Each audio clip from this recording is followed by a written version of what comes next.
Aleluia! Olá, querido amigo, querido irmão, seja bem-vindo ao nosso segundo dia do jejum, 21 dias para liberar a fé. Eu criei, por isso é que falei. Aleluia!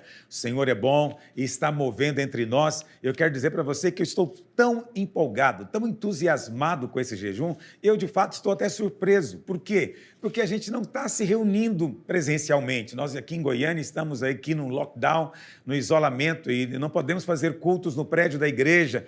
Então, não era para eu estar empolgado, mas por alguma razão maravilhosa, o Espírito colocou no meu coração uma grande empolgação nesse jejum. Eu creio que Ele vai fazer grandes milagres na sua vida e nós estaremos juntos aqui todos os dias, amém? E todos os dias nós queremos mandar para você suprimentos do jejum. Para quem se inscreveu no domingo e ontem, ele já recebeu o livreto da confissão, ele já recebeu as nossas 2 fichas de oração, né? Eu penso que também hoje ele já recebeu o resumo da ministração de ontem no WhatsApp. Essas coisas todas é só para aqueles que se inscreveram. Eu penso que isso é que tem me empolgado, porque eu me sinto mais próximo de você fazendo isso. Amém? Então é muito importante que você também mande para a gente testemunhos. Hoje eu fiz algo, não é o meu costume, meu hábito. Então, em torno do meio-dia, nós fizemos uma live, sem meio de surpresa, sem avisar. E eu achei que foi uma benção, né? Então, nós vamos fazer todos os dias o jejum, uma live ao meio-dia.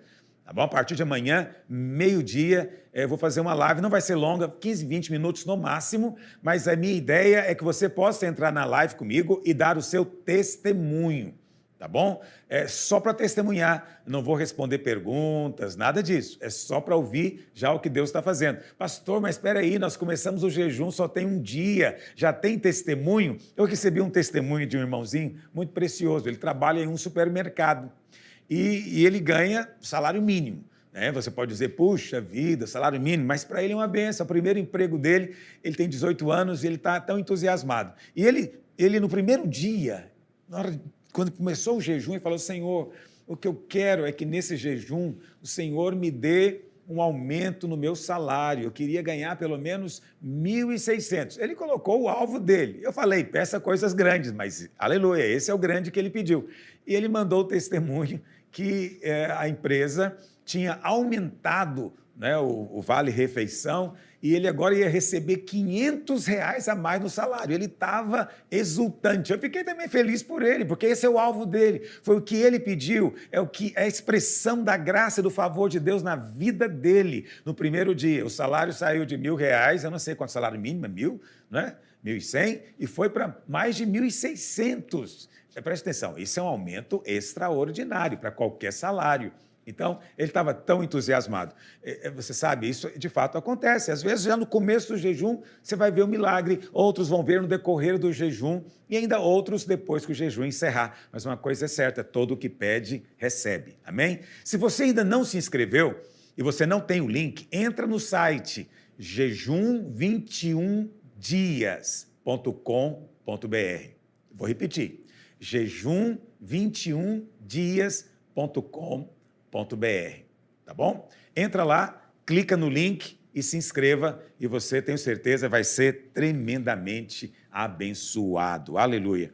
Então, vamos começar confessando a palavra. Então, esse jejum é para liberar fé. Eu disse para você que a maneira bíblica de nós ministrarmos fé é muito, muito simples. As coisas de Deus são sempre muito simples. Está me ouvindo? Não há necessidade de você fazer um doutorado em divindade para você conseguir fluir nas coisas de Deus.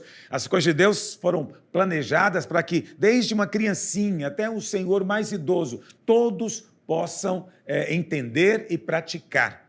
Não há necessidade de ser formado em coisa alguma para isso. Tá bom? Não estou tirando a importância de estudar, estou apenas dizendo que as coisas de Deus são simples. Então, se você quer liberar a fé, você não tem que ser um crente extraordinário, você não tem que ser alguém que tem dedicação exclusiva na obra de Deus. Não, nada disso. A Bíblia diz, lá em 2 Coríntios, capítulo 4, verso 13, Paulo diz, porque nós temos o mesmo espírito da fé. Presta atenção no que o texto está dizendo. Nós temos o mesmo espírito da fé. Isso mostra que a fé é um espírito. é um espírito, como espírito é contagiosa, está me entendendo? A fé é contagiosa. Quando você anda perto de alguém cheio de fé, você também é contagiado com a fé dele. Mas preste atenção, incredulidade também é contagioso. Pessimismo, negativismo também são contagiosos, porque essas coisas é a fé ao contrário. O espírito da fé é você ter convicção no que o Senhor prometeu, que Ele é fiel e verdadeiro e vai cumprir. É uma plena certeza. Fé é plena certeza. Fé não é emoção, sentimento, ok? Não há necessidade de pegar, de ver, não. Fé é uma plena convicção, é um espírito. Incredulidade também é uma plena convicção, mas ao contrário. Essas coisas são contagiosas, mas eu sei que você tem o espírito da fé, você recebeu uma medida de fé. Agora, você tem que liberá-la. Como é que você libera esse espírito da fé? O texto diz, como está escrito, eu criei, por isso é que falei. Sublinhe esse verbo aí na sua Bíblia. Eu falei. Também nós cremos, por isso também falamos. Então, a maneira de você ministrar fé é abrindo a boca, falando. Pastor, eu não posso fazer em silêncio? Não pode. Você tem que abrir a boca. Mas, pastor, tem gente perto de mim. Tudo bem. Você não tem que falar perto dos outros. A questão não é outros ouvirem você. Não, ninguém tem que te ouvir, entendeu? Você pode falar no seu quarto, portas fechadas, com o som ligado, para ninguém ficar prestando atenção na sua intimidade com Deus. Mas você tem que falar, amém? Falar. Você vai liberar a sua fé, uma confissão de fé. Pastor, você é daqueles que ensinam confissão positiva? Então, sempre tem aqueles que querem desprezar o ensino da palavra. Nós não ensinamos confissão positiva, nós ensinamos confissão da palavra de Deus. Liberar na sua boca a palavra de Deus. Entendeu? Tudo que Deus faz, Ele faz pela sua palavra. Pela sua palavra. Tá bom? E nós também. Nós ministramos fé falando. Então, eu quero te convidar para falar agora. Você deve ter recebido esse livrinho da confissão no seu celular, se você se inscreveu. Se você não se inscreveu e mora aqui em Goiânia, você pode passar em qualquer prédio da Videira e pegar a sua. Mas também, se você não mora em Goiânia e não se inscreveu, você pode abrir aqui no WhatsApp, no meu perfil. Como é o nome do meu perfil mesmo? Aloísio A. Silva. Aloísio tem um A no meio, A. Silva. E aqui nós temos a confissão também do dia, no celular, no Instagram. Então, você tem acesso a tudo isso. Então, eu quero que você pegue agora para nós confessarmos. Antes de confessar, vamos ler o versículo. Vamos lá? 1 Pedro 1, verso 13. Diz assim a palavra de Deus. Por isso, cingindo o vosso entendimento, sede sóbrios e esperai inteiramente na graça que vos está sendo trazida na revelação de Jesus Cristo. Que versículo tremendo esse. Olha o que a palavra de Deus está dizendo.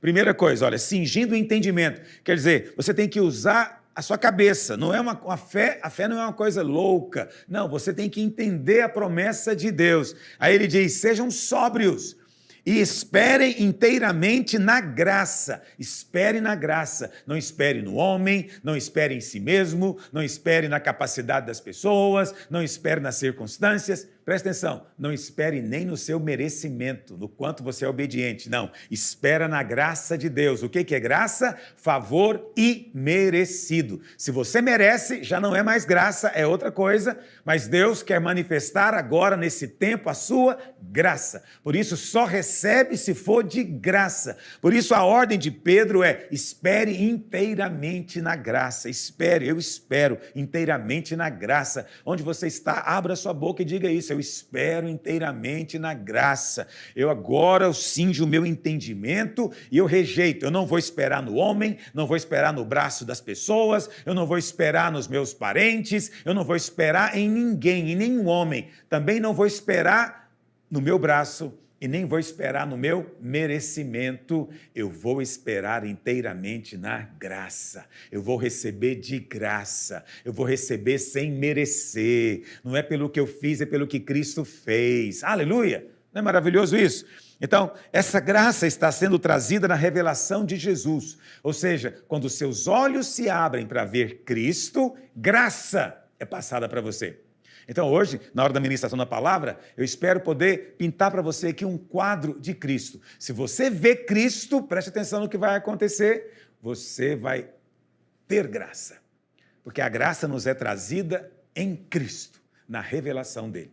Aleluia? Vamos lá, vamos fazer agora a confissão desse versículo aqui. Repita comigo, em voz alta. Não tenha constrangimento, mesmo que esteja aí perto da sua família, fale isso, amém? Eu cinjo o meu entendimento, guardando a minha mente com as boas novas do Evangelho da graça. Aleluia! Eu não permito que a minha mente se encha de pensamentos de morte, mas eu agora recebo pensamentos de vida. Diga, eu me firmo na esperança que me foi dada pela revelação da graça de Deus. Diga, eu sou filho, eu sou amado e eu sou cheio do Espírito Santo. Aleluia! Confissão da palavra. Eu espero que você tenha feito isso durante o dia. Pastor, como assim? Ande com um livreto, ou então com o celular no seu bolso.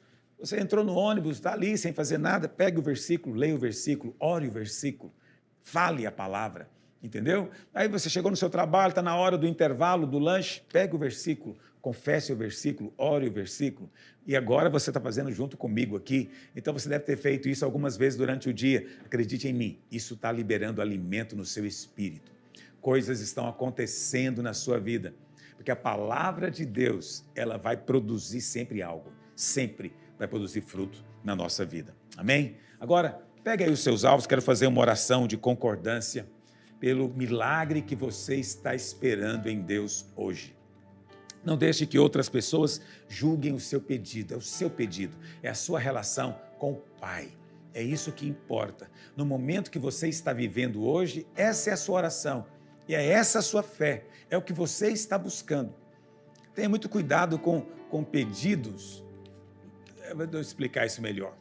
Você sabe, há certas coisas na vida que tem um processo. Eu não gosto muito desse negócio do cara que já chega candidatando a presidente.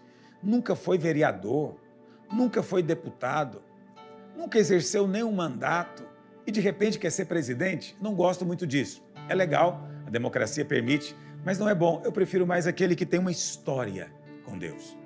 Então hoje você está ganhando salário mínimo, a sua oração é para quê? Para que o seu salário aumente. Aí daqui a pouco a sua oração é para você comprar um carro, mas vai ser um carro 1000. Mas aí depois de algum tempo você se casa e você vai orar por uma casa. Aí depois você vai orar por uma casa maior, porque os seus filhos nasceram, por um carro melhor, porque agora você tem 2 filhos. Está entendendo? A sua vida, ela é um processo crescente. Entende? Então ninguém tem direito de ficar avaliando você no momento que você está vivendo. Esse é o seu momento e é nesse momento que o milagre de Deus vai se manifestar na sua vida. Amém? Onde você está, erga a sua mão direita para o céu. Coloque diante de Deus agora o seu alvo pessoal. Eu vou orar por você em nome de Jesus. Aleluia. Pai, eu sei que a tua unção e o teu Espírito estão sobre nós nessa hora.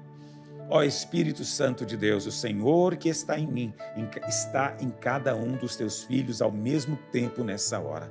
Por isso eu te peço, ó Espírito Santo, que a unção que já está sobre eles, que já permanece neles, que ela possa transbordar agora, que haja um transbordamento desta unção, onde eles estão, em nome de Jesus, que haja um enchimento da tua parte, o que o cálice possa transbordar, porque é a promessa do Senhor. Pai, eu oro pelo teu milagre agora, ó Deus, pelo alvo que cada um tem colocado na tua presença. Ó Deus, nós estamos jejuando, porque nós intensificamos a nossa oração, porque nós de fato queremos e desejamos cada um desses alvos, ó Deus, porque eles estão em linha com a tua vontade, porque sabemos que a tua vontade é que nós tenhamos alegria completa. Pai, completa a alegria dos teus filhos, manifesta o teu poder nessa hora, Pai Santo, que cada um possa esperar inteiramente na tua graça. Livra-os, ó Deus, de tentar fazer barganha, de tentar comprar a bênção, de tentar merecer a bênção. Ó Pai, ó Espírito de Deus, eu te peço, dá entendimento, revelação do Senhor Jesus Cristo, para que eles esperem inteiramente na graça que já está liberada sobre a vida de cada um deles. Ó Senhor Deus, eu oro nesta hora, Pai, por aqueles que estão em aflição, que já estão passando por luta, que estão no meio de uma enfermidade, que estão enfrentando luta no seu casamento. Ó Deus, nós oramos nessa hora, manifesta o teu poder, traz o teu livramento, envia os teus anjos guerreiros que manifestem a tua vitória onde os teus filhos estão nessa hora, em nome de Jesus. Nós oramos para desfazer toda a obra do diabo, toda a cadeia maligna, para manifestar reino de Deus em nome de Jesus. Pai, nós oramos nessa hora por revelação, entendimento, ó Deus. Deus Santo, que os teus filhos tenham revelação, Pai, da fé, da unção, da vida que já está sobre eles, que tenham revelação do favor imerecido, da graça do Senhor, porque ninguém pode entendê-la pela sua própria mente. O Senhor tem que abrir os olhos, então abre no Senhor os olhos nesse dia, livra-nos, Senhor, da religião morta, dá-nos viver a realidade de Cristo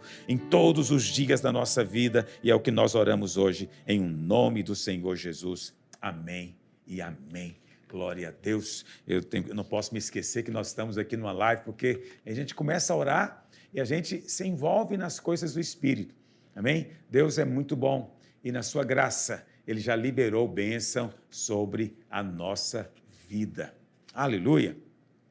Alguém me mandou uma pergunta. Me dá um copo d'água, pastor Rafael, por gentileza. Alguém me mandou uma pergunta falando, pastor, é errado pedir dinheiro? Pedir muito dinheiro? Então, você não deve ficar preocupado com esse conceito de certo e errado mais. Você não está mais na árvore do conhecimento do certo e do errado. Você agora está na árvore da vida. Entendeu? Você vive agora pela vida de Deus. Mas ainda assim, pastor, é ou não correto pedir dinheiro? Ou pedir muito dinheiro? Meu amigo, vou te dizer uma coisa. Se você pede dinheiro, mas você não sabe lidar com o dinheiro, o que vai acontecer? Deus vai te dar e você vai perder de novo. E você vai ficar a vida inteira nesse ganha e perde, porque você não sabe lidar com o dinheiro. Entendeu? Então, qual que é o problema? Você acha que o problema é que você não tem dinheiro. Não, o problema é que você não tem favor. Entendeu? Pede favor. Porque quando você tem favor, você tem todo o suprimento de Deus, que você precisa no momento que você está vivendo. Está me ouvindo? Favor é o segredo de tudo. Amém? Mas pastor, amém, eu quero favor. Então é errado eu pedir muito favor para ter dinheiro? Me mandaram de volta a pergunta. E eu disse, olha, preste atenção no que eu vou falar para você, eu vou repetir o que eu disse para essa pessoa. O que acontece é o seguinte, você pensa que o problema, na verdade, é dinheiro. Não é. O problema é sabedoria. Por que você não tem dinheiro? Por que você não tem dinheiro? É porque você não sabe algo a respeito de dinheiro. Se você soubesse, você ganharia dinheiro.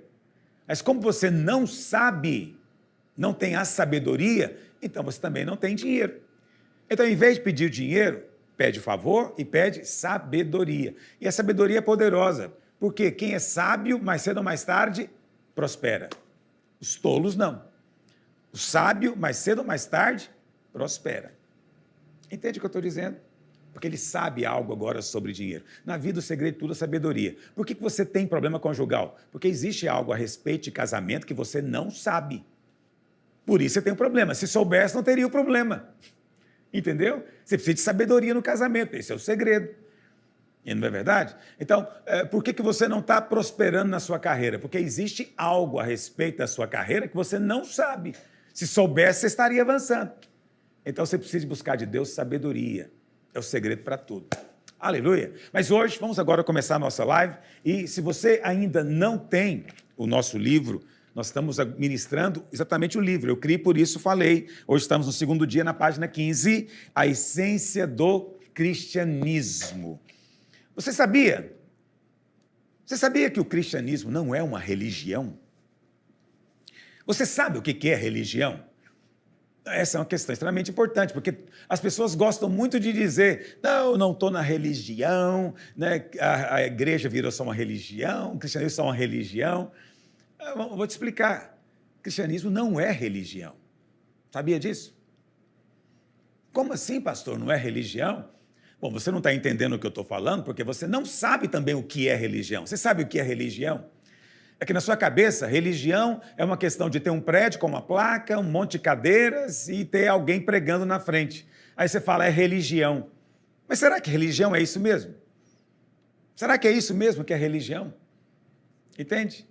Outra coisa que as pessoas, às vezes, não entendem.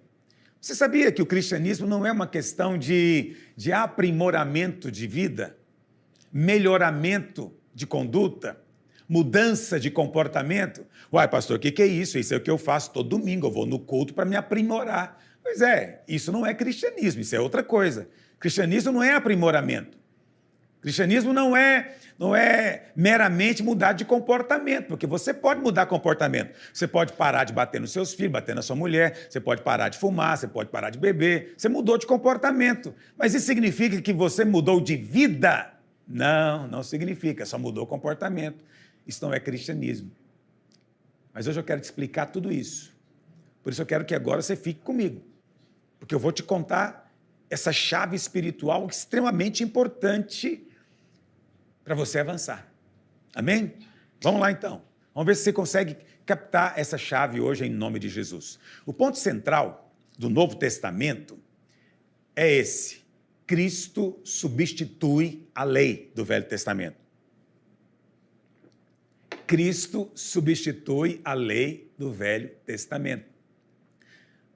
Romanos 10, verso 4, é um versículo pequeno com afirmação poderosa. Ele diz o seguinte: o fim da lei é Cristo, para a justiça de todo aquele que crê, porque a justiça é pela fé. Mas a afirmação mais poderosa é essa: o fim da lei é Cristo.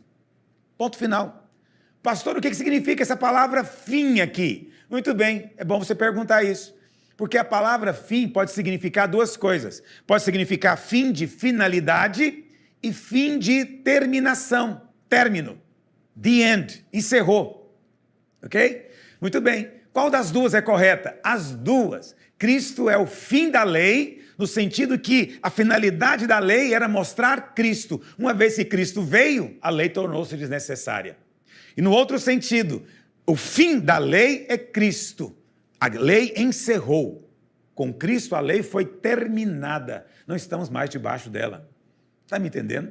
Ah, eu sei, isso é tão polêmico, né? Dizem por aí. Mas é o Evangelho. Leia o Novo Testamento. Leia o livro de Romanos. A intenção de Deus não é manter os seus filhos debaixo da lei, mas enchê-los de Cristo. Cristo é a graça, o favor, a graça que se fez gente. Veio habitar entre nós. Ser cheio de Cristo é ser cheio de graça. Qual que é o grande problema? O grande problema é que as pessoas querem transformar o cristianismo numa religião. Mas o cristianismo não é religião. A vida cristã é simplesmente Cristo. Transformar Cristo numa religião é dizer que o seu sacrifício foi inútil. Pastor, não estou entendendo o que você está falando. Por que disso? O cristianismo não é uma religião. Pastor, mas todo mundo fala que é. Por que só você está falando que não é? Então, falando em termos precisos, não é uma religião. Para a gente poder conversar com as pessoas, a gente deixa elas dizerem que é religião. Mas com você aqui eu posso te falar a verdade. Cristianismo não é religião. Por quê, pastor? Vamos entender o que é religião. Vamos lá. O que é religião? Toda religião ensina como é que o homem pode chegar a Deus. O cristianismo ensina como é que Deus chegou ao homem. Vê a diferença? Vai pensando, olha, religião ensina como é que o homem pode alcançar a Deus e ir para o céu. Cristianismo não ensina isso. Ensina que Deus desceu do céu para ele alcançar o homem. Não é maravilhoso isso? Toda religião é o homem no centro, é o que o homem tem que fazer, é o que o homem tem que realizar, é o que o homem tem que obedecer, é a cerimônia que ele tem que fazer, porque se ele fizer, então ele vai chegar lá no céu, ou em qualquer outro lugar que a religião esteja falando.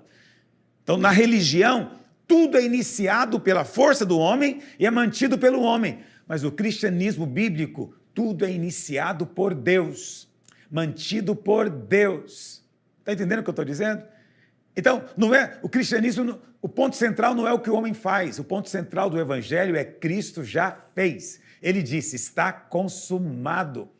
O véu se rasgou, você agora tem acesso, e Deus tem acesso a você. Está me entendendo? Então, precisamos de rejeitar esse espírito de religião. Isso é uma chave fundamental para você. Todas as vezes que vierem te dizer que você tem que fazer para ser aceito, isso não é cristianismo, isso é religião. Entendeu? Mas aí você fala, pastor, mas tem muito disso na igreja. É verdade. Sabe que é por isso que o Novo Testamento fala muito a respeito da lei. E você vai encontrar Paulo muitas vezes falando para os crentes que eles foram libertos da lei, que eles morreram para a lei, né, que não estão mais debaixo da lei. Então, você vai encontrar isso o tempo inteiro. Romanos, né, Gálatas, Coríntios, né, Colossenses, Filipenses, você vai encontrar isso o tempo inteiro. Por que que o Novo Testamento enfatiza tanto isso? E, infelizmente, muitos pregadores nem sabem disso. Nunca pregaram sobre isso. Quer dizer, é um tópico fundamental no Novo Testamento que muitos nem dizem. Por que disso? Porque eles vivem na lei. E o que eles pregam é apenas lei. Está me entendendo? Pastor, isso transforma então o cristianismo em religião? Todas as vezes que você prega a lei, você transforma o cristianismo em religião, porque a lei é do Velho Testamento. Então eu vou contar para você uma coisa agora que você nunca talvez ouviu na sua vida. Então eu vou te dizer agora. Só existe uma religião verdadeira.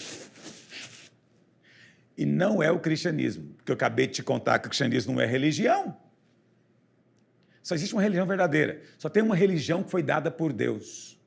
E essa religião se chama judaísmo. Está me entendendo? Velho Testamento, antiga aliança. Deus chamou Moisés no monte, e lá no monte ele falou o que o homem tinha que fazer para chegar diante dele. Ele explicou que o homem precisava de trazer o sacrifício, a oferta, tinha que aplicar o sangue, ele explicou como é que deveria ser a conduta pelos mandamentos, ele falou como é que deveria ser a cerimônia, o sumo sacerdote, falou como é que deveriam ser as festas, falou de todas as áreas da vida do povo e de como o povo poderia chegar a ele. Tudo isso foi Deus quem disse, não foi o homem quem disse, não foi o homem que inventou. Então, toda religião, agora eu vou falar mais uma coisa que talvez você nunca ouviu, mas hoje eu estou falando muitas novidades, não é? Toda religião é uma imitação de judaísmo. Sabia disso? É só uma imitação do judaísmo. Então, se você quer saber o que é religião, você precisa de voltar lá no Velho Testamento, porque o Velho Testamento é religião. Entendeu? O judaísmo, então, ele é como um padrão para toda religião. Entender o Velho Testamento é entender o que é religião. Entende? Agora, você tem aí muita gente hoje falando contra a religião. Mas eles nem sabem o que é religião. Ah, não, nós não cantamos hinos, isso é muito religioso. A gente canta rock. Que idiotice. O seu tipo de música não define se é religião ou não, amigo. Ah, não, vocês usam umas roupas muito antigas, né? Você usa terno e gravata. Nós não, gostamos de calça cocotinha. Nós não somos religiosos. Você é tão tolo, nem merece meu comentário. Entende? Porque você não sabe o que é religião. Eu vou te contar o que é religião hoje. Está me entendendo? Eu vou contar para você o que é religião. E você vai entender. Porque se você é cristão e vive esperando inteiramente na graça de Deus, sua roupa é irrelevante. Se você bate palma ou não é irrelevante. Se o seu culto é barulhento ou silencioso é irrelevante. O seu estilo de música é completamente irrelevante. Nada disso te recomenda diante de Deus. Não é o que você pega, toca, come, vê, cheira. Então não adianta esse negócio, não toque aquilo, não prove aquilo, não olhe aquilo outro. Tudo isso é só conversa de criança. Eu vou te explicar hoje o que é religião. Você quer saber o que é religião? O judaísmo é o padrão. O judaísmo tinha 5 coisas básicas. Essas 5 coisas definem o que é religião. Se o cristianismo seguir por essas 5 coisas, ele vira religião. Se a sua igreja segue essas 5 coisas, infelizmente ela está vivendo como religião. Mas não é. Porque se você crê em Cristo, você não deveria estar mais nessas 5 coisas. Vamos entender? Primeira coisa que definia a religião judaica, que é a lei do Velho Testamento, é o templo. Você está acompanhando aí no livro? O templo. Então, o templo era o centro de toda a religião. Toda a religião judaica era focada no templo. Pastor, então Deus tinha um templo no Velho Testamento? Sim, porque era religião. No Novo Testamento não tem mais. Está me ouvindo? Mas no Velho Testamento, Deus não habitava em qualquer lugar, era só num país chamado Israel. Mesmo nesse país, não era em toda a cidade, era só numa cidade chamada Jerusalém. Mesmo em Jerusalém, não era em toda a casa, era só num prédio chamado templo. E mesmo no templo, nem era nele inteiro, era só num cômodo, numa parte chamada Santo dos Santos. Era só ali que Deus habitava, entendeu? Então, hoje as coisas mudaram completamente, porque aconteceu um divisor de águas. Qual foi o divisor de águas? Cristo. Cristo e a obra do Calvário. Isso foi um divisor de águas. A Bíblia fala que ninguém podia chegar diante de Deus no Santo dos Santos. Ninguém. Só o sumo sacerdote uma vez por ano, no dia da expiação. Em hebraico é Yom Kippur. Nesse dia ele podia entrar. Só nesse dia. Ninguém podia entrar. Mas a Bíblia fala que no dia em que o Senhor Jesus morreu na cruz, no momento em que ele disse, está consumado, e ele então rendeu o seu espírito nas mãos do Pai, naquele momento o véu do templo se rasgou. O véu era o que separava o Santo dos Santos, onde Deus morava, do resto do templo. O véu se rasgou de cima para baixo. O véu não era feito de voal, como as cortinas de hoje. Não, o véu era um negócio como uma lona, muito forte, era uma divisória. E rasgou de cima para baixo para mostrar o quê? Foi Deus que rasgou. Não foi o homem que fez, foi Deus que fez. E eu sei que você pensa, o véu se rasgou para a gente poder entrar. É verdade, mas é só meia verdade. O principal é que o véu se rasgou e Deus saiu de lá. E Deus agora veio habitar dentro do crente, que é lavado pelo sangue do Cordeiro, que é justificado pela fé. Está me entendendo? Se você volta a construir templos, você está voltando para a religião judaica. Aí você acredita que Deus mora no templo, que Deus só fala no templo, lá no seu templo tem um altar, é do altar que Deus fala, é no altar que tem também que matar o cordeiro. Não, estou exagerando. Entendeu? Mas preste atenção, muito cuidado para você não costurar o véu de novo. Tem muita gente costurando o véu por aí. Entende? O Senhor Jesus disse, a Bíblia fala, né, o Novo Testamento diz que o véu se rasgou. Não costure ele de novo. Não põe ele de novo lá não, amigo. Viva a realidade da nova aliança. A nova aliança não é religião. Nós não temos templo. Deus não mora no prédio da igreja. Não chame o prédio de igreja. Não diga que vai para a igreja se referindo ao prédio. Está me entendendo? Eu sei que muita gente acha que Deus mora no prédio. Antigamente, né, quando eu falo antigamente, eu estou com 55 anos, 40 anos atrás, tinha um corinho que era assim, nessa noite feliz, neste santo lugar, eu marquei um encontro com Deus. O cara marcou um encontro com Deus. Como é que ele viveu a semana inteira? Ele viveu longe de Deus. Aí domingo ele marca um encontro com Deus. Por quê? Porque Deus mora no prédio. Né? E chegou atrasado. Não, o que é pior, fico pensando quando o cara fala, eu não tenho que ir no culto, eu vou para a praia. Quer dizer, ele está desprezando Deus, porque Deus mora no prédio. Ele tinha que ir lá fazer uma visitinha para Deus. Deus está com saudade dele. Entendeu? Então é muito ruim quando o prédio torna-se o lugar sagrado. Sagrado é você que recebeu o Espírito Santo dentro de si. Sagrado é a cama que você dorme, é o garfo que você come, é a casa onde você mora, onde você pisa, Deus pisa junto com você. Nós carregamos Deus dentro de nós, nós somos o seu templo. Pastor, mas nós temos prédios. Exatamente, prédios podemos ter, templos não. Prédios podemos ter, templos não. Prédio é o lugar onde nós nos reunimos para cultuar a Deus, mas Deus não mora no nosso prédio. Deus mora conosco, ele chega conosco e vai embora conosco. Prédio não tem nada a ver, não nos define. Prédio não nos define. Por que nós temos um prédio? Vou te dizer por quê. Porque é importante ter um lugar para nós ministrarmos treinamento, para nós celebrarmos juntos. Isso tem o seu valor. E nós compramos o prédio porque ficar dependendo de aluguel é perigoso. Então, por isso que nós temos o prédio. Mas aí o que acontece? Em tempos de isolamento e lockdown, você vê como a religião se manifesta, não é? Então, o governo pega e fala que não podemos nos reunir no prédio. Imediatamente, o que os pastores dizem? Estão querendo fechar a igreja. Não, isso não podem fechar a igreja. Presta atenção, ninguém pode fechar a igreja. Por quê? Porque a igreja não é o prédio. O governo pode fechar prédios, mas não pode fechar a igreja, porque a igreja somos nós. A igreja continua existindo. É por isso que nós somos uma igreja em célula. Entendeu? Por quê? Somos uma igreja em célula, porque o prédio não nos define. Está entendendo o que eu estou dizendo? Falando em termos bem bíblicos, no Novo Testamento a igreja não tem prédios. Nos dias de Paulo, se você quisesse saber onde a igreja se reunia, você não ia encontrar um templo. Eles se reuniam nas casas. Ok? Então a primeira coisa que define a religião é o templo. Segunda coisa que define a religião, ou definia fundamentalmente a religião judaica, era a lei. A lei definia profundamente o judaísmo. A lei era o centro da vida do povo, ok? Aí você fala, pastor, a lei é ruim? Não, a lei é maravilhosa. Pega os 10 mandamentos. Se o homem cumprisse os 10 mandamentos, a terra seria o céu, meu amigo. Imagine uma terra onde ninguém mata. Como ninguém mata, não precisa de polícia, nem de juiz.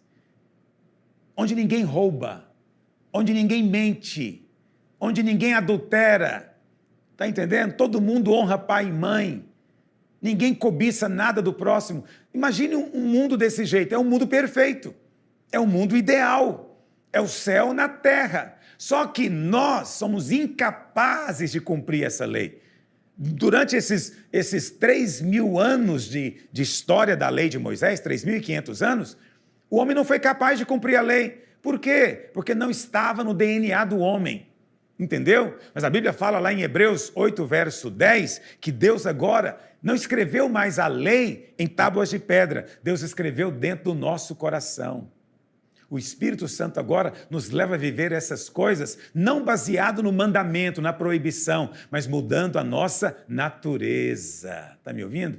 A lei agora está impressa em você, porque a lei agora é o Espírito, é a lei do Espírito da vida. Ela é muito superior. Não é mais uma questão de decorar normas, decorar regras, de ficar dizendo o que pode e o que não pode, mas é uma questão de ter uma nova natureza, alguém vivendo em você. Está me entendendo? Então, nós não servimos a Deus mais baseado nisso. Por quê? Porque ninguém pode cumprir plenamente a lei de Deus, a vontade de Deus. Precisamos do Espírito em nós. Por isso que lá em Romanos 10,4 diz que o fim da lei é Cristo. Não estamos mais sujeitos a coisas exteriores. Nós temos algo interior dentro de nós.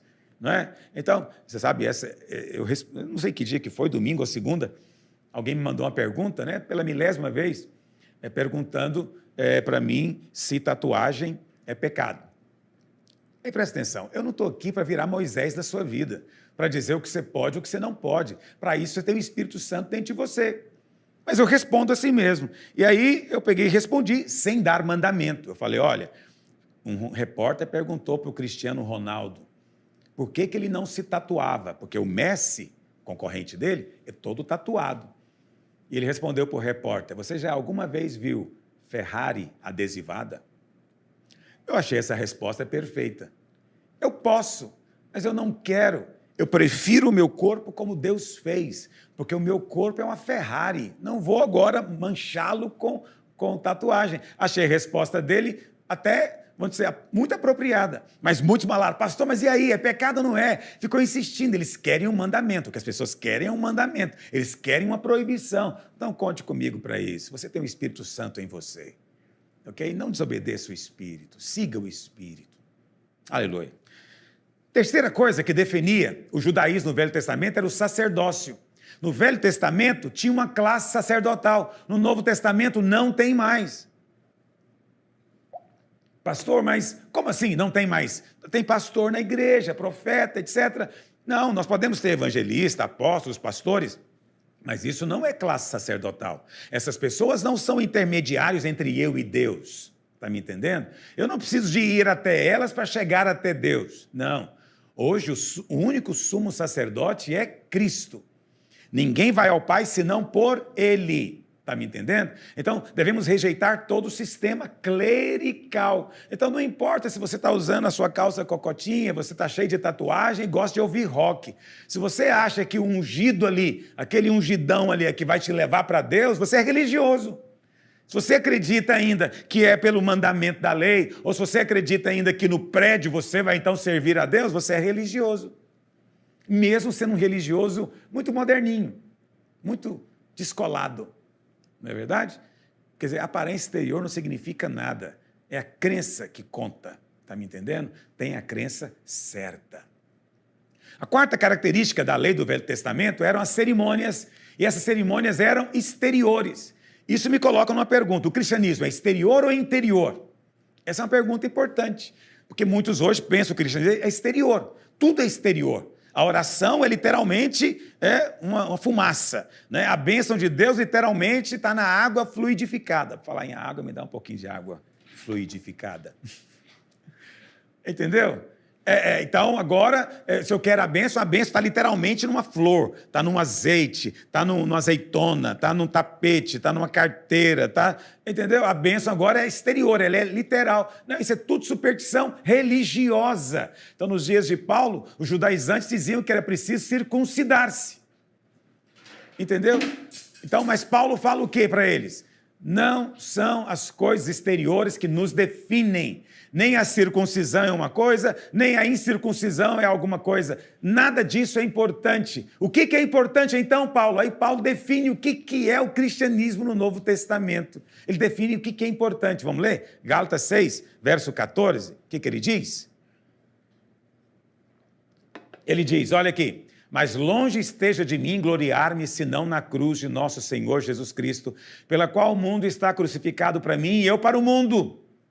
Pois nem a circuncisão, nem a incircuncisão, nem cabelo, nem roupa, nem tatuagem, nem estilo de música, nem estilo de culto, nada disso é importante. O que é importante então, Paulo? O ser nova criatura.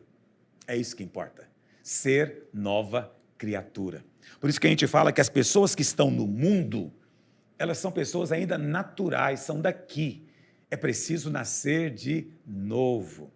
É muito cômodo você acreditar que cumprindo uma cerimônia exterior, você está agradando a Deus. Entendeu? Pastor, mas na igreja não tem coisas exteriores? Sim, tem. Mas elas são apenas expressão do interior. Se você vier aqui se batizar, mas você não crê, vai ser só um banho de piscina. Se você pega o pão e o cálice, mas você não crê, é só pão com suco. Entendeu? Não é nada. Nada é de si mesmo. Tudo somente é como expressão do interior. A realidade é o novo nascimento. Está me ouvindo? A realidade é o novo nascimento. Então, isso me introduz na última característica, né? Quer dizer, o cristianismo é uma religião humana ou divina? Se é divino, não é religião. Entendeu? O cristianismo é algo humano ou algo divino? Essa é a grande questão. Cristianismo não é uma questão do que nós fazemos para Deus. Cristianismo é todo ele a respeito do que Deus fez por nós em Cristo. Obras exteriores são irrelevantes nesse aspecto, quando se trata de se relacionar com Deus. Assim como a circuncisão era meramente exterior. Então, aqueles legalistas ensinavam que tinha que obedecer à lei para poder se santificar. Não é isso que muitas igrejas ensinam? Não, eu sou salvo pela graça, mas a santificação é pela lei. Não existe esse ensino. O fim da lei é Cristo. Cristo agora também é a sua santificação. Entende? Por isso que quando você prega o evangelho, o mundo realmente fica revoltado. Por quê? Porque quando você prega o evangelho, você fala coisas a respeito das pessoas que enraivecem. Você sabe, o mundo não é realmente anti-Deus, ele é anticristo. Por quê? Porque Cristo é exclusivo e excludente. Ele diz, quem não é por mim é contra mim. Quem comigo não ajunta, espalha. Ninguém vai ao Pai senão por mim. Eu sou o único caminho.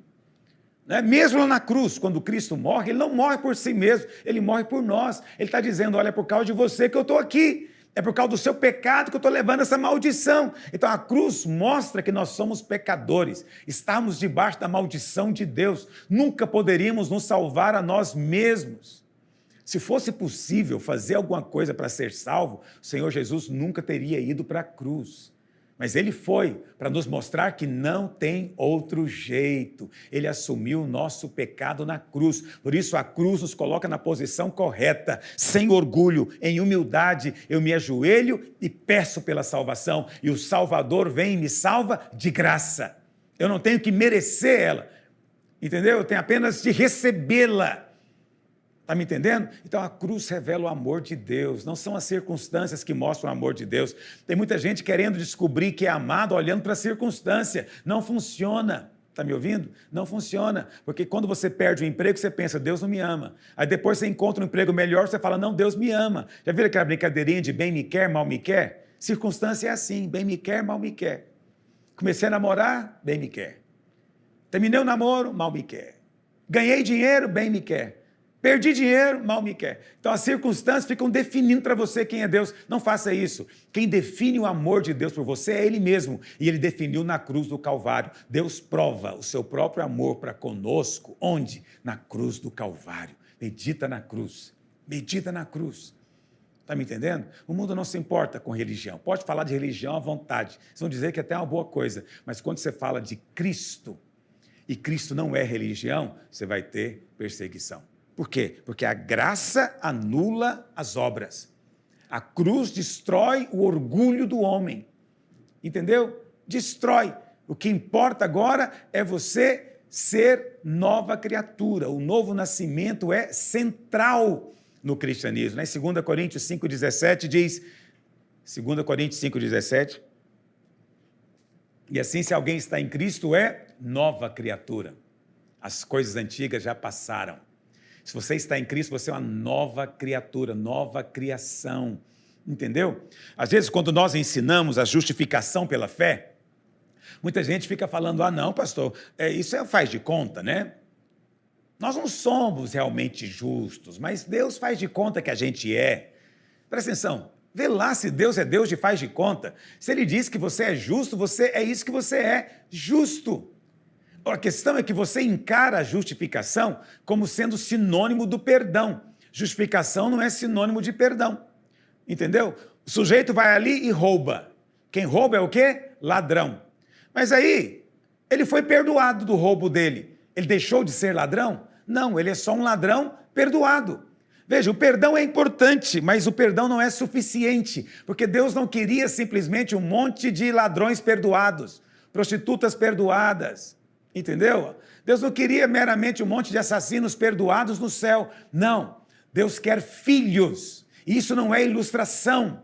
Entendeu? Para ser filho, não é uma questão só de ser perdoado. E é aqui que entra a justificação. Ela só ganha realidade no novo nascimento. E é aqui que entra a sua fé. Cristo não morreu apenas por você, mas Ele morreu para você morrer. De maneira que a morte dele foi a sua morte. E quando você crê, você está morrendo e ressuscitando para uma nova vida, de maneira que você nasce de novo, e esse novo homem que você é não tem passado, você não é um ladrão perdoado, aquele que era ladrão morreu, o novo homem que nasceu não é mais, é justo e tem a justiça de Cristo, aleluia, que coisa maravilhosa é isso.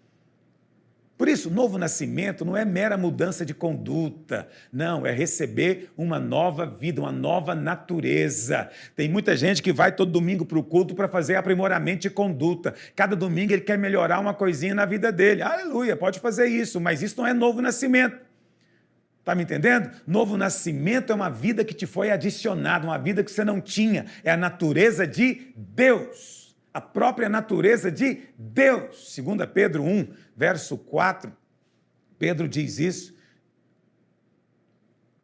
Ele diz, pelas quais nos têm sido doadas as suas preciosas e muito grandes promessas, para que por elas os torneis coparticipantes do quê? Da natureza divina, da natureza de Deus. Você se tornou participante da natureza de Deus. Você agora é filho de Deus, não é ilustração, é literal, é real. Está me ouvindo? Eu sei que no seu corpo você ainda é desse mundo, mas você vai ganhar um corpo novo, glorificado. Por isso a maneira de... Religião é educação, religião é reforma, religião é você aprender boas maneiras. Nascer de novo é mudança de natureza. Vou te dar um último exemplo para a gente poder encerrar. Vamos imaginar que você tem um cachorro na sua casa. Você ama esse cachorro. E você gostaria que esse cachorro fosse seu filho. O que você faz? Você pega esse cachorro e ensina ele a andar em 2 patas. Depois você depila o corpo dele e veste ele como gente. Depois você ensina ele a comer na mesa com garfo e faca. Depois de muito esforço, você ensina ele a falar. Agora ele fala como gente, anda como gente, se veste como gente. Qual que é o único problema dele? Ele é cachorro. Ele tem natureza canina. Religião só consegue mudar por fora, não traz mudança de natureza. Mas o que é que seria o grande milagre? Qual que é o único jeito desse cachorro virar meu filho? Seria, de uma maneira miraculosa, eu matar esse cachorro e ressuscitar ele na forma de um filho. Entendeu? Homem nenhum pode fazer isso. Religião nenhuma pode fazer isso. Mas foi isso que Deus fez conosco em Cristo. Ele nos gerou de novo, pela semente da palavra, pela semente do Espírito. Ele nos deu a sua própria vida, a vida com a qual Ele próprio vive, uma vida inquebrantável, uma vida que não vai morrer mais. Entendeu? Então, isso é o novo nascimento, isso é o centro do cristianismo. Essa é a grande necessidade de todo homem, nascer de novo. Mas muitos são apenas religiosos, seguem regras, códigos de conduta, membresia de um grupo, como quem participa de um clube, entendeu? É preciso nascer de novo. Muitos têm dificuldade enorme de entender isso, mas esse é o ponto central.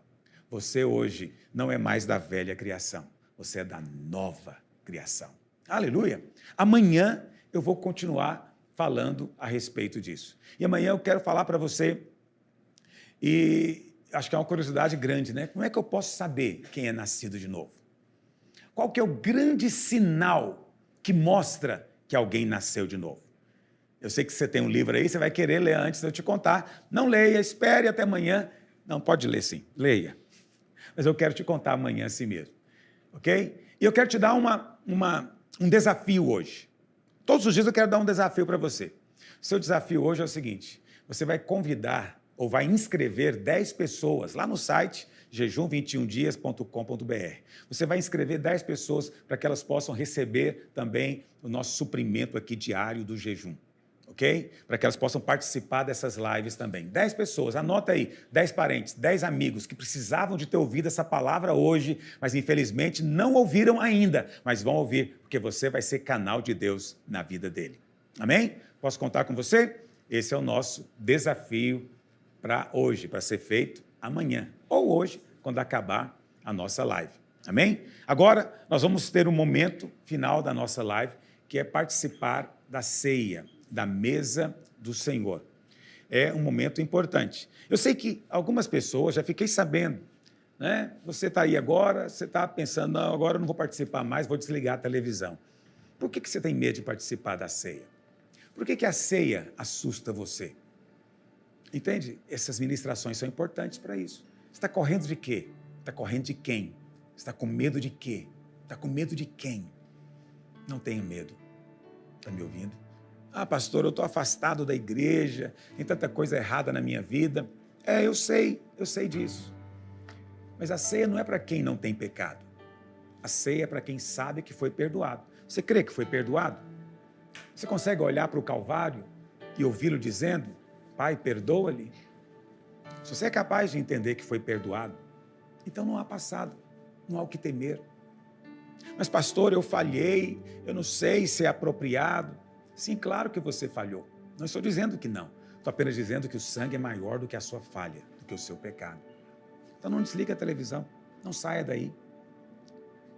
Se você nasceu de novo, preste atenção, você quer estar na mesa. Você quer participar da mesa do Pai. É para essa mesa que eu estou te convidando. Mas só se você nasceu de novo. Só se você já largou prática religiosa, porque quem vive na religião tem muito medo. Uma grande característica do judaísmo era o medo. As pessoas tinham muito medo de Deus, medo de chegar perto de Deus, porque se não chegar certinho, morre. Era assim no Velho Testamento. Mas quando Jesus derramou o sangue do Calvário, o véu se rasgou, Deus saiu. Podemos agora chegar com ousadia. A Bíblia fala que quando Deus apareceu para Moisés, na sarça, que pegava fogo, mas não se consumia, Deus falou para ele, não chega perto. Não chega para cá. Veja, essa era a palavra de Deus na religião, no Velho Testamento. Mas aconteceu um evento entre os dois testamentos. O Senhor Jesus, o próprio Deus, se fez homem, se fez gente e morreu no Calvário a nossa morte e levou nossa maldição e o nosso pecado. Entendeu? Por isso, agora no Novo Testamento, Deus não fala mais, não chega para cá. Ele fala o quê? Aproximemo-nos com sincero coração. Entremos com ousadia. Por quê? Porque você ficou bonzinho? Porque de repente você agora merece? Não, não, é tudo porque aconteceu um evento extraordinário. O sangue do Cordeiro foi derramado. O Cordeiro que tira o pecado do mundo. É isso que é a ceia. Momento de ceia não é momento de lembrar o pecado, é momento de lembrar o perdão. Não é momento de você se afastar de Deus, é momento de lembrar que o véu se rasgou e você pode entrar com ousadia. Não é momento de você sentir acusado, achando que é... Não, é momento de olhar para Cristo. Pare de olhar para você, pare de se ver, de tentar encontrar em você o merecimento, de achar que você está pronto em si mesmo para aproximar-se de Deus. Nunca estará. Em si mesmo, jamais. Nós só chegamos por causa de Cristo. Está me ouvindo? Então, o momento de ser, é o momento de olhar para Ele. E no jejum nós temos esse paradoxo. Nós ficamos sem comer a vida natural, mas todos os dias nós queremos comer de Cristo. Entendeu? O pão é o seu corpo, o cálice é o seu sangue. Nós bebemos do sangue, comemos do corpo. Percebe o paradoxo? Nós estamos dizendo, Pai, nós não queremos a comida deste mundo, nós queremos a comida do céu. Então é uma proclamação sem palavras. Você está proclamando aqui hoje. Entendeu? Pelo seu jejum está dizendo, Pai, eu abro mão dessas coisas na medida do que eu posso, mas eu não posso abrir mão do alimento do céu. Sem ele eu não vivo nenhum dia. Não é maravilhoso isso? Então faça isso agora nesse espírito, ok? Eu esqueci de te avisar para você preparar antes, mas eu imagino que quando eu comecei a falar da ceia, você já correu na cozinha, já pegou o pão e o cálice. O pão deve ser um pão comum, não tem nada de extraordinário, não tem que ser pão asmo, nada disso. É um pão comum de trigo. E o cálice pode ser um suco de uva ou pode ser vinho, não tem problema se for vinho. Mas se a sua religião não permite, coloca o suco de uva. Brincadeirinha. Ok? Você pode usar o suco de uva. O Senhor Jesus fez com vinho mesmo. Eu estou aqui tomando vinho. Não tem problema. Tá bom? Então preste atenção. Pega o cálice e pega o pão. Mas isso aqui não é momento de degustação gastronômica. Você não participa da ceia para comer. Não. É para desfrutar de Cristo. Ok? Isso aqui é Cristo agora para você. É o corpo e o sangue. Quando você come, você se torna semelhante ao que você comeu. Dizem os nutricionistas, você é o que você come. Eu como de Cristo. O que eu sou? O que você é? Vamos comer de Cristo juntos agora? Pega o seu pão. Repita comigo. Diga, este pão é o corpo do Senhor Jesus. Na cruz do Calvário, ele derramou o seu sangue. E naquele momento, o véu se rasgou. Diga, hoje, por causa do corpo, eu posso entrar. Eu tenho comunhão. Eu tenho vida. Diga, eu creio que eu sou um só pão com ele. Diga, eu fui enxertado nele. Diga, eu sou membro dele. Diga, eu creio que ao comer este pão, eu como cura e eu como bênção. Diga, ele levou sobre o seu corpo, na cruz do Calvário, todas as minhas maldições, todas as minhas enfermidades. Diga, eu creio que esse momento é momento de cura, em nome de Jesus. Pega o cálice nessa hora. Diga, este cálice é o sangue do Senhor Jesus. Diga, por este sangue eu fui perdoado. Diga, não há pecado grande demais, nem pecado sujo demais que o sangue não possa perdoar. Diga, por este sangue eu fui santificado, eu fui lavado, purificado. Diga, eu creio que eu fui justificado. Diga, aos olhos do Senhor, eu sou justo, eu nasci de novo, sou nova criação. Diga, eu creio que ao beber este cálice, eu estou pisando na cabeça do acusador. E eu declaro sobre mim, não há mais nenhuma condenação, nenhuma acusação, nenhuma culpa. Diga: eu creio, por este sangue eu fui comprado, redimido, eu sou dele, em nome de Jesus. Coma do pão, beba do cálice.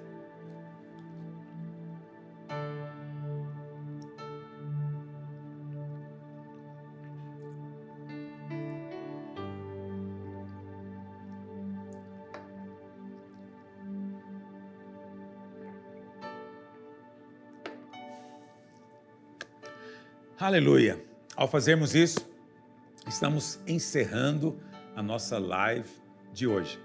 E amanhã, em torno do meio-dia, não vou falar meio-dia em ponto, que pode ser que eu não consiga, mas em torno do meio-dia, quero fazer uma live para já começar a ouvir testemunhos seus. Testemunhos que não vão ser longos, vai ser uma live de uns 15 minutos. Mas amanhã, às 19 horas, nós voltamos novamente. Evidentemente, vai ficar gravado e disponível aqui no YouTube. Mas se você quer fazer no momento, ao vivo, em que estamos todos juntos reunidos, esteja disponível às 19 horas. Em nome de Jesus e até amanhã.